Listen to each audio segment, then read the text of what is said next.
Te saluda tu amigo Mauricio Pérez. Te invito a que me permitas acompañarte en este tiempo de Adviento y Navidad. Descarga el audio o el video de mi conferencia Los 4 sueños de José, un fascinante análisis bíblico que te permitirá conocer a San José como nunca antes y aproximarte a la Navidad desde su punto de vista. Lee mi libro Un pesebre en tu corazón, reflexiones para Adviento y Navidad que te ayudarán justamente a hacer de tu corazón un pesebre donde pueda dormir el niño Dios al nacer. Pide mi nuevo manual de espiritualidad litúrgica, Ven pronto, Señor. Un manual que te ayudará a comprender el Adviento como nunca antes y hacer de este tiempo uno de auténtica preparación espiritual para tu encuentro con el Señor. Es mi libro más nuevo y ha llegado a convertirse en el libro más vendido en Amazon. Descarga el audio o el video de la conferencia de los 4 sueños de José en el sitio semillasparalavida.org. Pide los libros Un pesebre en tu corazón y Ven pronto, Señor en Amazon en formato digital para Kindle o edición impresa. Medita, aprende, apasionate por nuestra fe.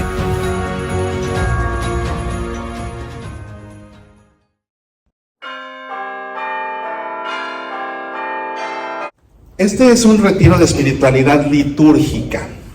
Tiene que ver con la misa. De ahí la misa va a ser nuestra fuente de inspiración para este retiro. Entonces, hablar de liturgia implica hablar de la misa. Y para poder entender la misa, hay que saber contestar una pregunta fundamental. ¿A qué vamos a misa? ¿A qué vamos a misa? ¿Se han ido a misa?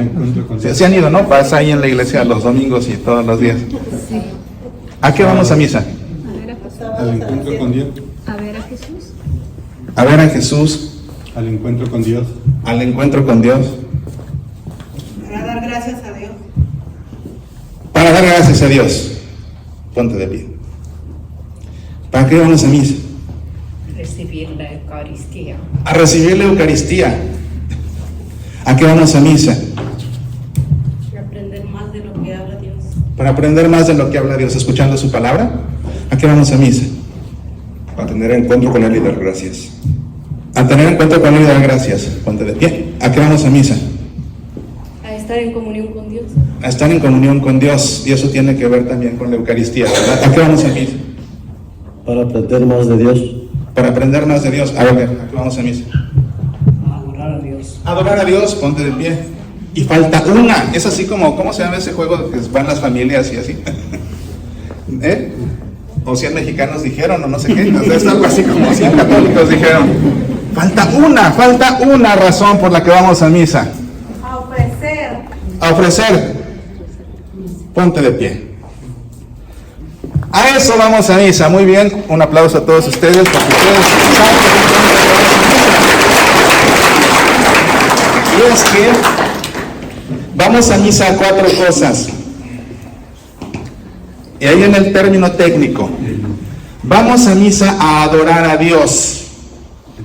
La misa es el acto de culto a Dios por excelencia. Nada le gana a la misa como culto a Dios.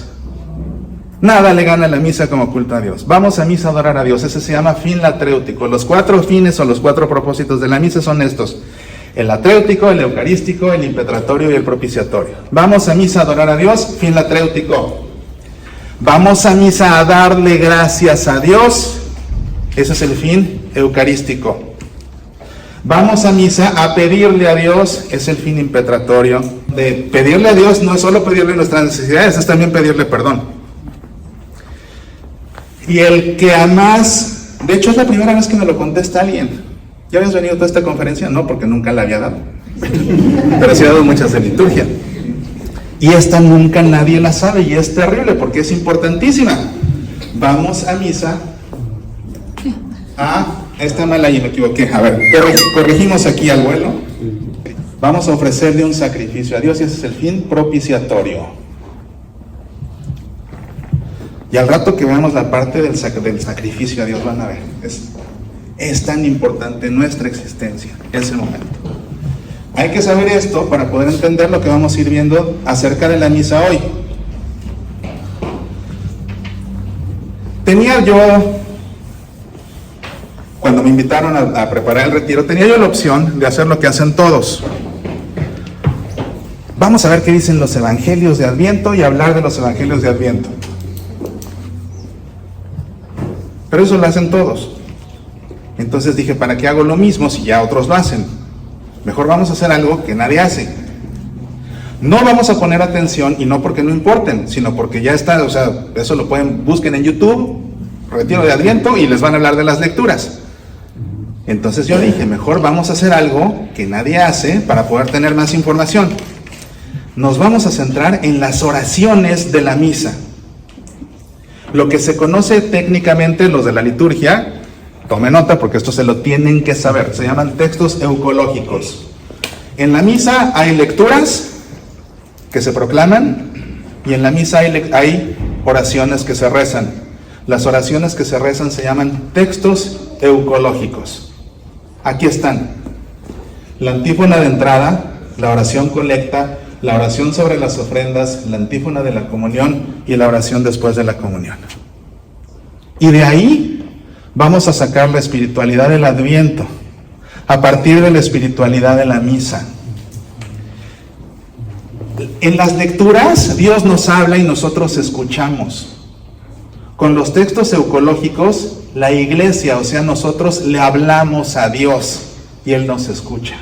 La misa es un diálogo del hombre con Dios. Por eso es que yo les decía que no hay acto de culto a Dios más grande que la misa misma. Es un encuentro pleno con Dios, en el que Él nos habla y escuchamos, y nosotros le hablamos y Él nos escucha. Y al final hasta entramos en comunión con su Hijo.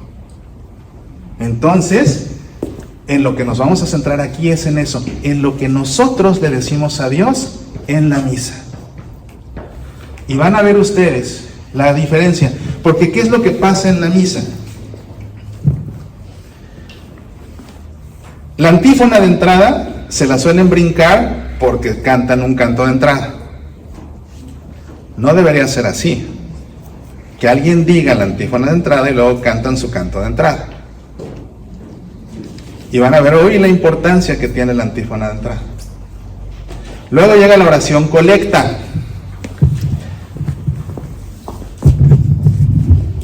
Y el sacerdote dice, oremos.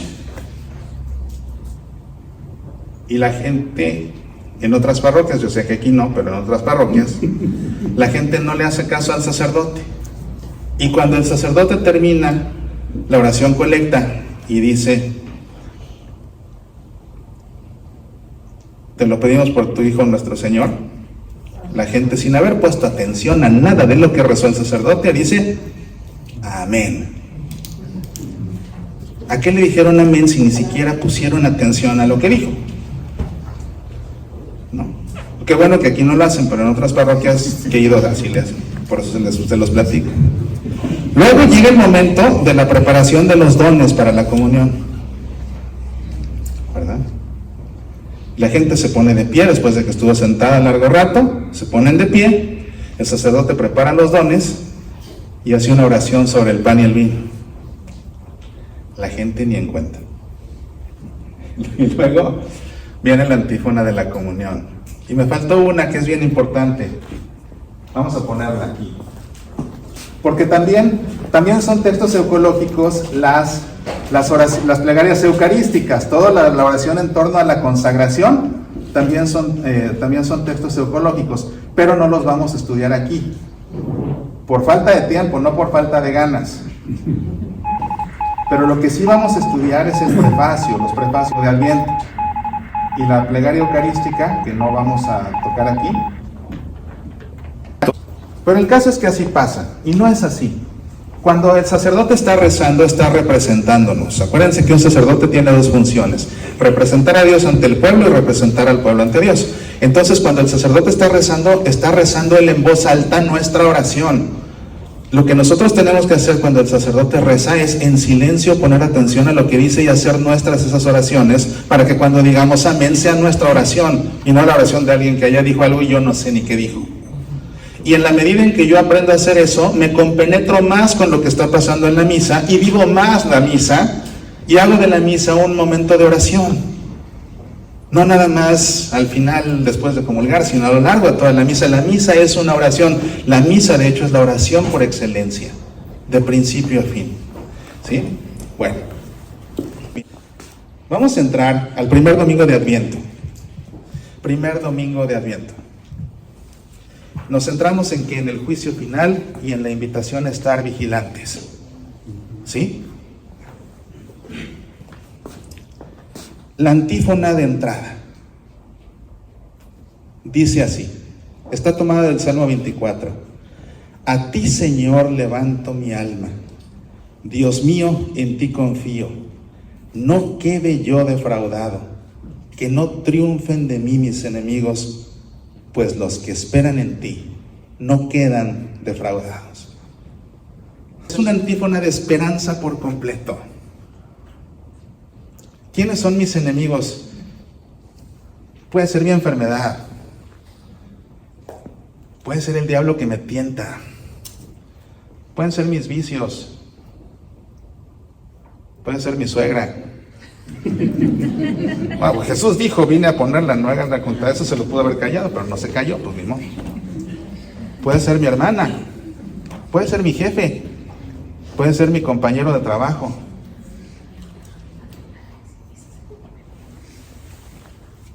Que no triunfen sobre mí mis enemigos. Puede ser mi enfermedad, puede ser mi depresión. Que no triunfen sobre mí mis enemigos, los problemas. Pues los que esperan en ti no quedarán defraudados. Pero además vean esto, es que esto es hermoso. Piensen en el cirio pascual. Cuando el sacerdote bendice el cirio pascual y dice Cristo, ayer y hoy, y traza, principio y fin. Y luego, ¿qué dice? ¿Cómo bendice el sacerdote el cirio pascual? A ver, los de la liturgia. Cristo ayer y hoy, principio y fin, alfa y omega. Alfa y omega. La primera letra del alfabeto griego y la última letra del alfabeto griego, para poder referirse al principio y fin, o sea, a todo. La primera letra, ¿cuál era? La alfa, de ahí viene nuestra letra A. Vean cómo empieza la liturgia del año litúrgico. Así empieza el primer domingo de Adviento y con eso arranca todo el año litúrgico. ¿Cómo empieza? ¿Cuál es la primera palabra? ¿Cuál? Ahí está. A. En latín, es la traducción del texto litúrgico en latín. Y el texto litúrgico en latín dice, a te levavi anima mea. Que traducido al español es, a ti, Señor, levanto mi alma.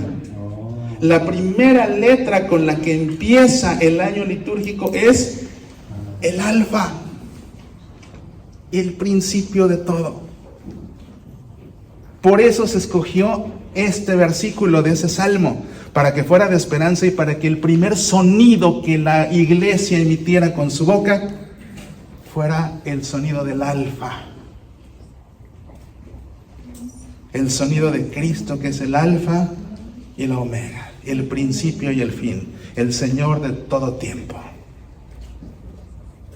Vean lo que encierra hasta una letra de la liturgia. Por eso quise hablar de esto y no de las lecturas. ¿Esto quién se los había contado? Díganme que alguien ya se los contó y en este momento me voy. Bueno. No, aquí se queda. Pasamos a la oración colecta. Atención, ¿a qué vamos a misa? A adorar a Dios, a pedirle, a dar gracias y a ofrecer. A pedirle por nuestras necesidades. Este es el momento de pedirle a Dios por nuestras necesidades. Este es el momento en la oración colecta. Se llama colecta porque cuando el sacerdote dice oremos, esta se reza en tiempo de Adviento, no porque no hay gloria, pero es la que se reza justo antes de que empieza la liturgia de la palabra, justo antes de la primera lectura. Va después del acto penitencial en los días feriales, o sea, de lunes a sábado, y después de gloria en las solemnidades. El sacerdote dice oremos y junta las manos y se queda en silencio. Se tiene que quedar en silencio. ¿Para qué? para que en ese momento cada quien en secreto le pida a Dios lo que le tiene que pedir esa misa. Y se llama colecta porque el sacerdote está recolectando las oraciones personales de todos. Y después el sacerdote sintetiza las oraciones personales de todos, rezando, que no leyendo, rezando la oración colecta que aparece en el misal. Es cuando el monaguillo le sostiene el pesado misal al sacerdote. ¿Sí? Esta es la del primer domingo de Adviento. Concede a tus fieles, Dios Todopoderoso, el deseo de salir al encuentro de Cristo que viene a nosotros, para que mediante la práctica de las buenas obras, colocados un día a su derecha, merezcamos poseer el reino celestial. Por nuestro Señor Jesucristo, tu Hijo, que vive y reina contigo en el Espíritu Santo de Dios por los siglos de los siglos. Amén. Bueno. Las oraciones colectas suelen estar compuestas de esta forma. Comienza con una invocación a Dios. Sigue algo que se llama cláusula anamnética, o sea, un recordatorio a Dios de algo que hizo por su pueblo. Siguen usualmente dos peticiones. Puede ser una, hay por ahí una que tiene tres, pero suelen ser dos. Y termina con una conclusión. Esa es la estructura típica, pero a veces cambia. Si tienen el libro, abran la página 31, porque vamos a empezar a usarlo. Vamos a ver esta oración colecta, por ejemplo. De hecho, arranca con la primera petición y ahí le mezcla la invocación.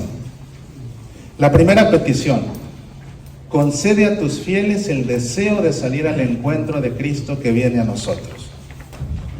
Y le mezcla la invocación: Dios Todopoderoso. Hay diferentes invocaciones. Puede ser, por ejemplo, Padre, muy sencilla. Puede ser, por ejemplo, la más sencilla de todas, Señor. Puede ser algo más sofisticado, Dios Todopoderoso y Eterno. Todopoderoso y Eterno. Lo cual nos hace ver a un Dios tan poderoso y tan eterno que trasciende todo tiempo, que es un Dios como que está ya muy lejano, pero que todo lo puede. Hay otra que es más cercana, Dios nuestro. Esa invita a las cercanías, nos hace sentir al Dios cercano, Dios nuestro. Entonces hay diferentes invocaciones. ¿Qué es lo primero que le pedimos a Dios en Adviento? Esto: concede a tus fieles el deseo de salir al encuentro de Cristo que viene a nosotros. ¿Que viene a nosotros dónde? ¿En la Navidad? Todavía no. En el juicio final. Concédele a tu iglesia, a tus fieles, el deseo, o sea, concédeme a mí el deseo de salir al encuentro de Cristo que viene hacia mí. Que lo desee, que en verdad anhele ese encuentro con Él. Y la segunda petición que hacemos en Adviento es esta: para que mediante la práctica de las buenas obras, colocados un día a su derecha, merezcamos poseer el reino celestial. Ahí está el juicio final. ¿Y por qué vamos a ser juzgados? Por nuestras buenas obras. Por eso es la segunda petición: para que mediante la práctica de mis buenas obras, a la hora del juicio, pueda ser colocado a su derecha. Eso es lo primero que la iglesia le pide a Dios cuando arranca el Adviento y cuando arranca todo el año litúrgico. Tenemos la mirada puesta en ese juicio final. Y ya pedimos: ayúdame a prepararme, ayúdame incluso a desearlo. Ayúdame, porque yo solo no puedo. Yo solo sé que no puedo, entonces ayúdame. Y te lo pido. Y es lo primero que te pido. ¿Me pides que esté vigilante? Ayúdame. Es un diálogo. Me dices que como un ladrón y que pues ayúdame porque solo no puedo. Y si voy yo solo me van a vaciar la casa. Entonces ayúdame.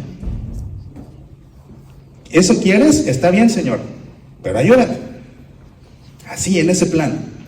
¿Me vas a exigir? Pues ayúdame. ¿Me vas a ordenar? Ayúdame. Aquí estoy, pero ayúdame. Está bien. Es una alianza con Dios. Dando y dando, pajarito volando. No. Y entonces, ahora sí entiendo todo esto y ahora sí digo amén, porque entiendo lo que el sacerdote está diciendo. Este libro tiene el propósito de que se lo lleven cada domingo y si van diario a misa. Y antes de la misa le echan una leída, entienden de qué se tratan todas estas oraciones y cuando llega el momento de rezarlas, como ya entienden de qué se tratan, va a ser suya. Ahora sí va a ser su oración. ¿Quiénes eran lectores? Página 32. A ver. Esta colecta es muy antigua. Se remota al siglo VII en Roma y en Galilea. En la Galia. En la Galia. Lo que ahora es Francia. ¿Dónde empezó el Adviento? Les decía, en Hispania y en Galia, en el siglo IV. Bueno, 3 siglos después, cuando ahora sí ya toda la iglesia celebraba el Adviento, justamente ahí en Galia y en Roma, surge esta oración, siglo VII. ¿En qué siglo estamos? Siglo XXI. Por 13 siglos, la iglesia ha rezado esta oración. ¿A poco no? O sea, somos parte de una iglesia que ha estado tanto tiempo y seguimos diciendo y pidiendo lo mismo. Lo que pidieron nuestros tatarabuelos, ahora lo pedimos nosotros y nuestros hijos y luego los hijos de nuestros hijos. Desde el siglo VII, ¿se dan cuenta? Cierren sus ojos un momento y piensen en todo lo que hemos comentado hasta este momento. El tiempo de Adviento pone nuestra mirada ante todo en nuestro encuentro con Jesús en el juicio final.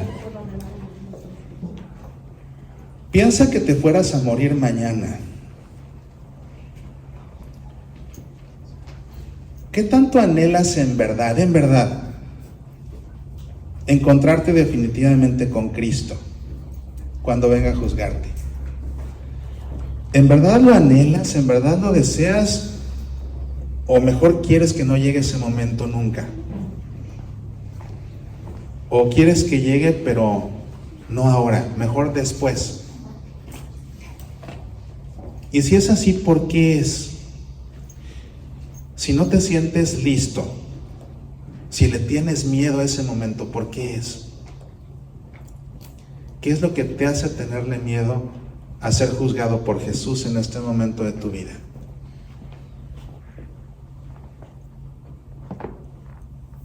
¿Algún mal hábito que no puedes romper? ¿La forma como tratas a alguna persona? Saber que pertenecemos a la religión del perdón, saber que Jesús nos dijo que hay que perdonar hasta 70 veces 7, que Él murió por el perdón de nuestros pecados y que tú no has podido perdonar. Tal vez es eso lo que te hace no sentirte listo.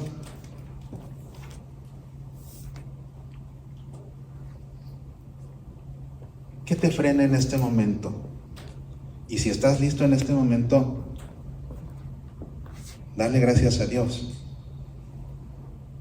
Y si no estoy listo en este momento, para eso empieza el Adviento, para que pueda estar listo. Pueden abrir sus ojos. Las lecturas de la misa en el tiempo de Adviento están fríamente calculadas, con temas específicos para cada domingo y de hecho para cada día entre semana. Vamos a ver esto. Los de la liturgia. Y todos, o sea, todo el mundo tiene que saber esto. Todos somos católicos y todos vamos a misa. Ahí están los nombres de las lecturas. La lectura del profeta, el salmo responsorial, la lectura del apóstol y la lectura del evangelio. ¿En algún lado dice primera lectura? ¿En algún lado dice segunda lectura? Bueno, pues sí hay una primera lectura, pero el nombre de la primera lectura es, los domingos, es lectura del profeta. Pero esa segunda lectura se llama lectura del apóstol. porque los textos que se leen en la segunda lectura están escritos por los apóstoles. Los de la primera lectura pertenecen a los libros de profetas o de patriarcas como Moisés, por ejemplo, no, pero así se llama. Entonces, este año litúrgico que comenzamos, que es el B, acuérdense ustedes que para poder leer los evangelios, los 4, los tenemos separados en 3 ciclos litúrgicos. El ciclo A, que fue el pasado, nos enfocamos en el evangelio según San Mateo. El ciclo B, que comienza hoy, nos enfocamos en el evangelio según San Marcos. El ciclo C, que es el próximo año, nos enfocamos en Lucas. Y volvemos a empezar. ¿Y qué pasa con el evangelio según San Juan? El evangelio según San Juan se va intercalando en los otros 3 ciclos. Entonces Juan lo vamos leyendo y los otros vamos enfocándonos uno por uno.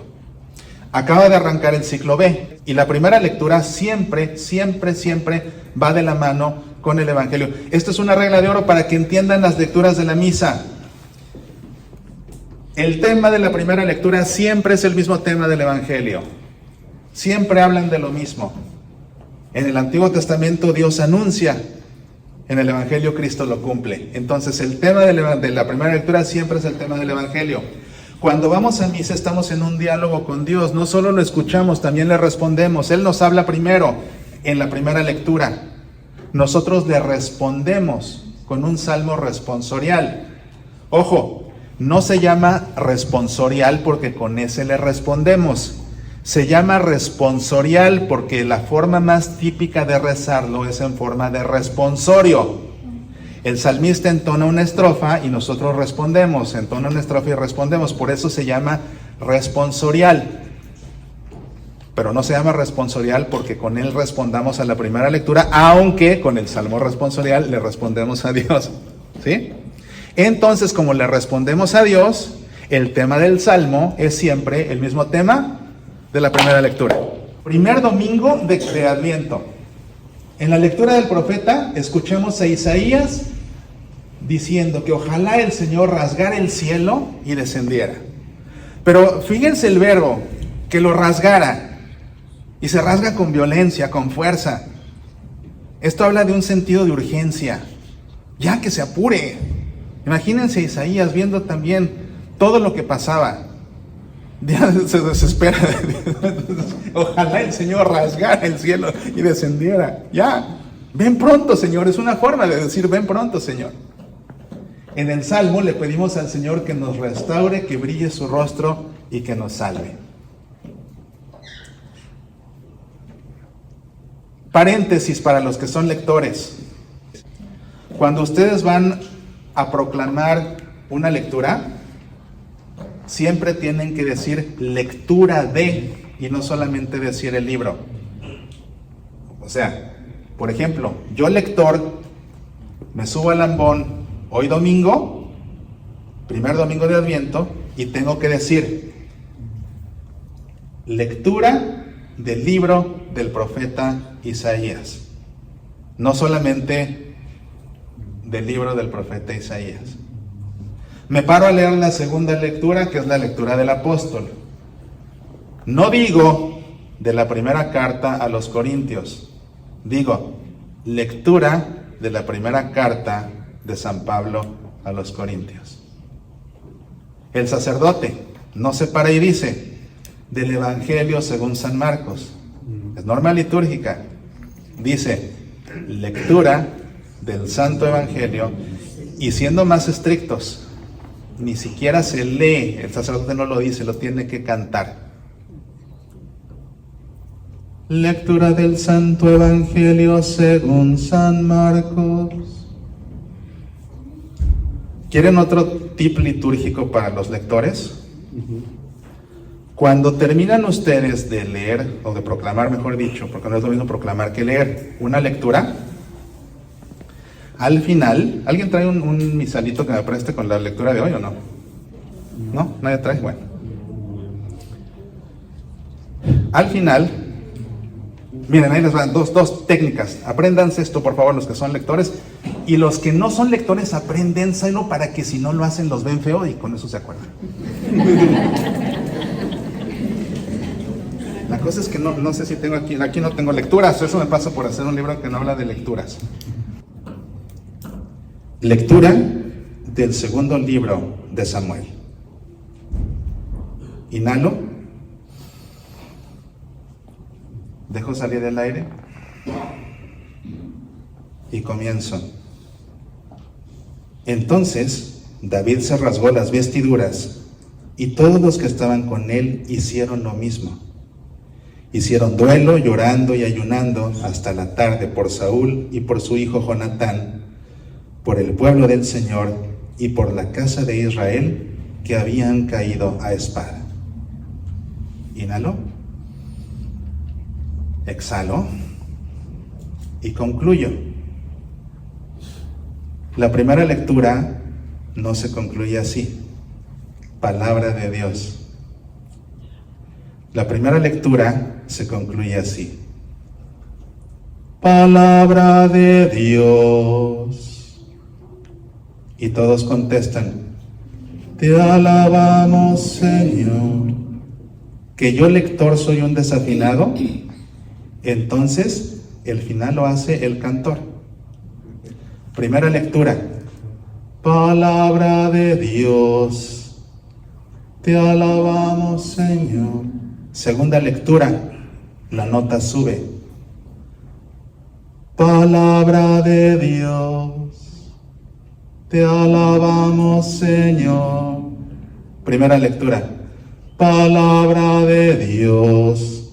Segunda lectura, palabra de Dios.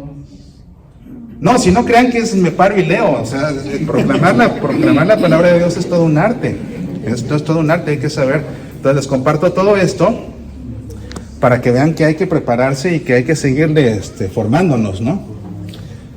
En mi canal en YouTube tengo videos sobre esto para que pues, ahí lo ven gratis y todo, ¿no? Para que todos nos formemos y sigamos aquí mejorando. Bien, ¿qué es lo que nos dice el Evangelio? Que hay que estar vigilantes, porque no sabemos ni el día ni la hora en que el ladrón entrará en nuestra casa, eso ya lo escuchamos, ¿verdad? Bueno.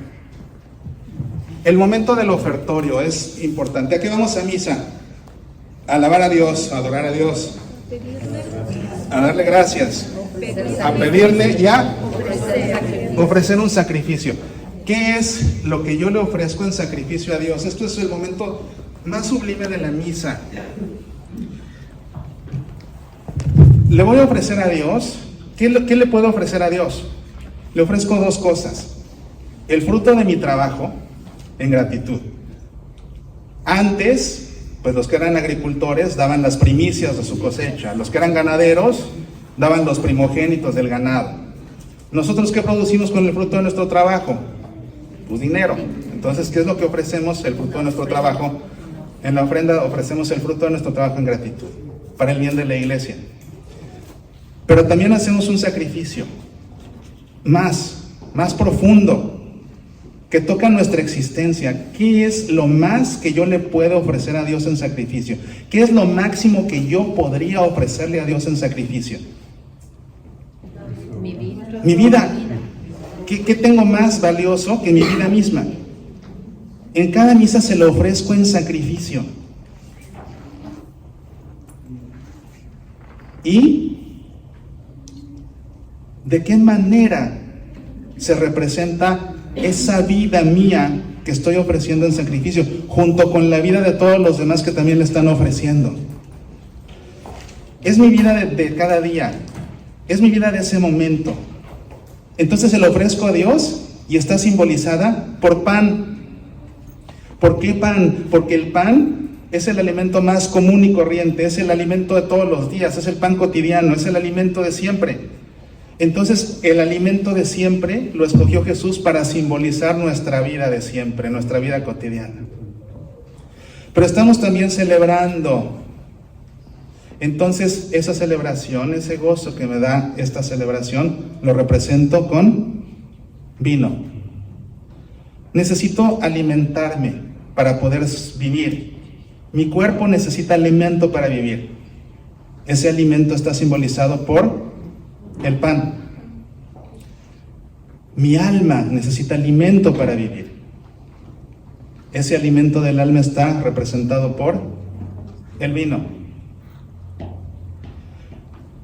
¿De qué se hace el pan? De trigo. ¿De qué se hace el vino? De uvas. El trigo viene de la tierra. El trigo es un don de Dios. Las uvas son el fruto de la vid que viene de la tierra, son un don de Dios. Pero no ofrezco trigo ni uvas, ofrezco pan y vino. Para convertir el trigo en pan tengo que trabajarlo. Para convertir las uvas en vino tengo que trabajarlas. Entonces, el pan y el vino simbolizan los dones de Dios y el fruto de nuestro trabajo. ¿No dice eso la oración de bendición? Sí. Para que el trigo se pueda convertir en pan, ¿qué tiene que hacérsele al trigo? Hay que triturarlo, hay que destruirlo. Para convertir las uvas en vino, ¿qué hay que hacerles? Hay que machacarlas, hay que destruirlas. Destruyo el trigo, destruyo las uvas y las transformo en pan y en vino. Destrucción, eso me empieza a dar la idea de holocausto. Destruir para ofrecer. Y de esta manera el pan y el vino son el símbolo de mi vida en ese momento.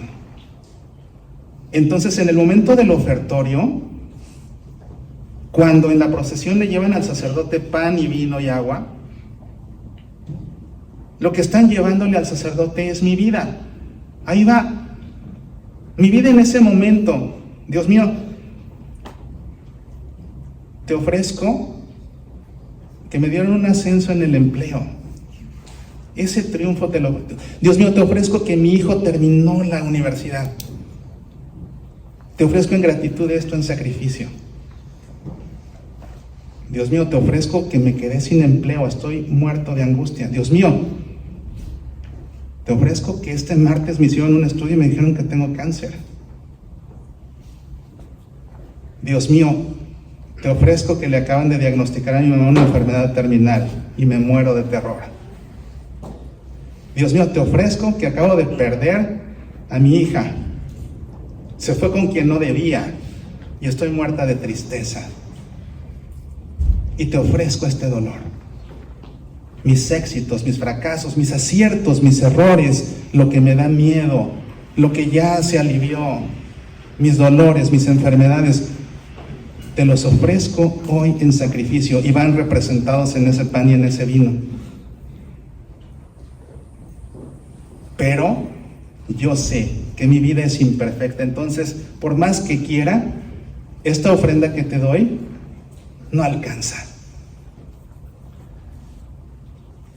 ¿A quién le presentamos esa ofrenda? A Dios Padre, a Dios Padre. Pero yo sé que no alcanza. Y su hijo sabe que no alcanza. Pero su hijo en esa Navidad se va a hacer uno con nosotros.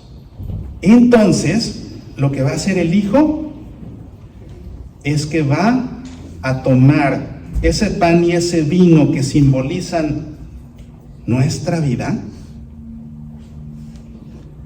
y el Espíritu Santo va a transformar ese símbolo de nuestra vida en el cuerpo y la sangre del Hijo de Dios, para que transformados en su cuerpo y sangre, Él, que es capaz de ofrecer el sacrificio por excelencia, como sumo sacerdote se ofrezca por nosotros, y entonces nuestra ofrenda sea acogida por su Padre, porque Él la va a transformar en una ofrenda perfecta. Cuando vayan a misa, en ese momento del ofertorio tienen ustedes que estar entendiendo y ofreciendo. Ese es el momento de ofrecerle a Dios su vida, con todo lo que les digo, lo que en ese momento estén viviendo, ofrézcanselo en ese momento a Dios. Si les piden que lleven ustedes en esa procesión el pan y el vino, tiemblen, porque lo que llevan en sus manos es la vida de todos los que están ahí. Y cuando vean que llevan ese pan y ese vino, contémplenlos. Y al tiempo que va la procesión, vayan pensando lo que le ofrecen a Dios en ese momento. Bueno, cuando el sacerdote recibe esos dones, se hace una oración. El primer domingo, recibe, Señor, estos dones que te ofrecemos, que simbolizan nuestra vida, tomados de los mismos bienes que nos has dado, del trigo, de las uvas. Y haz que lo que nos das en el tiempo presente para aumento de nuestra fe se convierta para nosotros en prenda de tu redención eterna. Por eso no hay que dejar que el sacerdote hable a solas, hay que compenetrarnos con todo esto.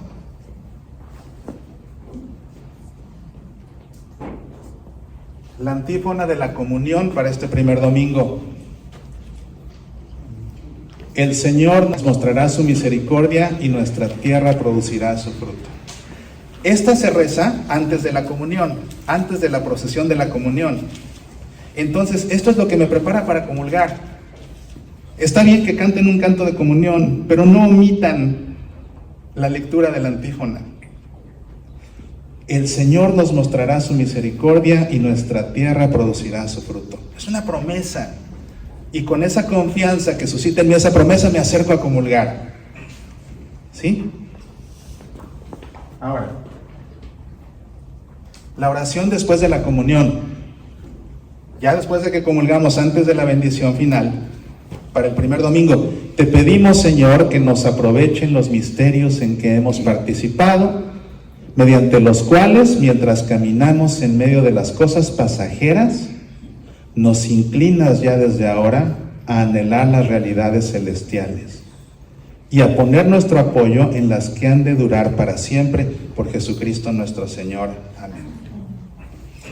Esta es una oración muy elaborada, muy compleja, tiene mucho, dice mucho. Te pedimos, Señor, que nos aprovechen los misterios en que hemos participado. ¿Qué misterios?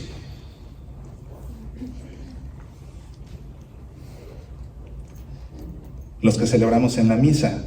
¿Qué celebramos en la misa? La consagración. La pasión, muerte y resurrección de Jesús. Pero todavía más. ¿Para qué Jesús sufrió, murió y resucitó? ¿Con qué propósito lo hizo? Para salvarnos. Cuando hablamos nosotros del misterio de Dios, no hablamos de algo secreto que nadie entiende. Cuando hablamos del misterio de Dios, hablamos del plan de salvación trazado por Dios desde antiguo y que encuentra con el cumplimiento en Cristo Jesús. ¿Otra vez lo quieren? El misterio es el plan de salvación trazado por Dios desde antiguo y que encuentra su cumplimiento en Cristo Jesús. En la misa celebramos ese misterio. Dicho de otra forma, en la misa celebramos el plan de salvación trazado por Dios desde antiguo y que encuentra su cumplimiento en Cristo Jesús. Y las lecturas y las oraciones lo manifiestan. Ese plan de Dios para salvarnos que trazó desde el pecado de Adán y Eva y que se cumple en Cristo Jesús. A esos misterios nos referimos. Que en la celebración de este misterio, que en la celebración de tu plan de salvación que encuentra su cumplimiento en Cristo Jesús,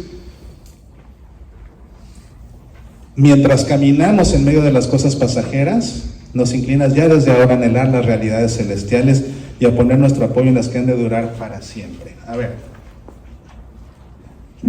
cierra tus ojos un momento y piensa. Hoy, primer domingo de Adviento, en estos días, ¿qué cosas te llaman poderosamente la atención? ¿En qué tienes la mente? ¿Qué no te deja dormir? ¿O qué es algo tan bueno que te tiene pensando? Tal vez sea una persona que te roba el pensamiento y que te roba el sueño.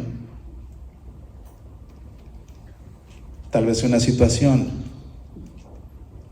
tal vez sea una preocupación, tal vez sea una alegría. ¿Qué capta tu atención estos días? Eso que te absorbe, ¿te llega a distraer de lo que en verdad importa? ¿Te llega a distraer de tu relación con Dios? ¿O todo lo contrario? Una y otra vez te lleva a darle gracias y a darle gracias y a darle gracias, o una y otra vez te lleva a pedirle su ayuda y a pedirle su ayuda y a pedirle su ayuda. ¿Qué cosas pasajeras captan tu atención estos días?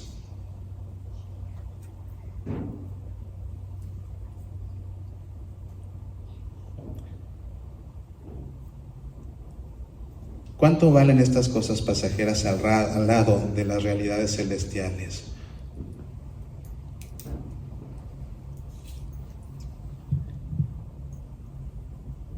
Puedes abrir tus ojos. Vamos al segundo domingo de Adviento.